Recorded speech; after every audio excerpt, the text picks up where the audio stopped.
சொல்லிக்க மந்திரம் இல்லை. இன்னைக்கு தந்தைக்கு என்று தாய் சிறந்த கோயிலும் தந்தை சொல்லிக்க மந்திரம் இல்லை என்று இன்னைக்கு உலகத்தில் இன்னைக்கு கொண்டாடுறாங்க. அதுபோல் ஒவ்வொரு பிள்ளைங்களும் திருவாசகம் பெரியபுராணம் இப்படி நம்ம நல்ல ஒரு சிந்தனை இருக்கணும். அது எந்த படிப்பு படித்தாலும் சரி, தெய்வீக சிந்தனை ஒன்றுக்கணும். அப்பா அம்மாவை மதிக்கணும். இப்போ 75% மதிக்கிறது கிடையாது. இப்போ 75% அப்பா அம்மா ஒரு கேர்லெஸ்ஸாக நினைக்கிறாங்க பசங்க. அப்படின்னு நினைக்கக்கூடாது. மாந்திரம் இருந்தால் குச்சி வந்தீங்க, அப்பா அம்மா தானே பெற்றுன்னு வளர்த்துன்னு படிக்க வைக்கிறாங்க. அவங்களுக்கே நீ முதியோர் எடுத்துன்னு சேர்த்துறீங்க, உண்மையான பாசம் விட மாட்டீங்க.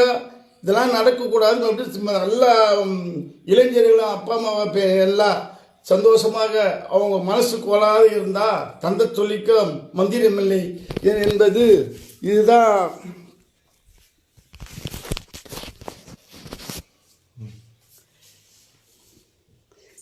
வாழ்த்துகள். வீடுபடி நல்லா வாழ வேண்டும். Happy father days. இனிய தந்தை தின நல்வாழ்த்துக்கள். எங்கள் அப்பா ரொம்ப நல்லவர். எனக்காக ரொம்ப கஷ்டப்பட்டார். எனக்கு இது மாதிரி கிடைச்சது ரொம்ப ஃப்ரெண்டு மாதிரி இருக்கிறாரு, ஒரு அண்ணன் தம்பி மாதிரி இருக்கிறாரு. ரொம்ப சந்தோஷமாக நான் பிறகுறதுக்காக 1000 பேருக்கு அன்னதானம் போட்டார். எல்லாம் நான் கேட்ட பைக்கு எல்லாமே எல்லாம் நான் என்ன கேட்டாலும் என்ன ஆசைப்பட்டதெல்லாம் எனக்கு நிறைவேற்றுறாரு.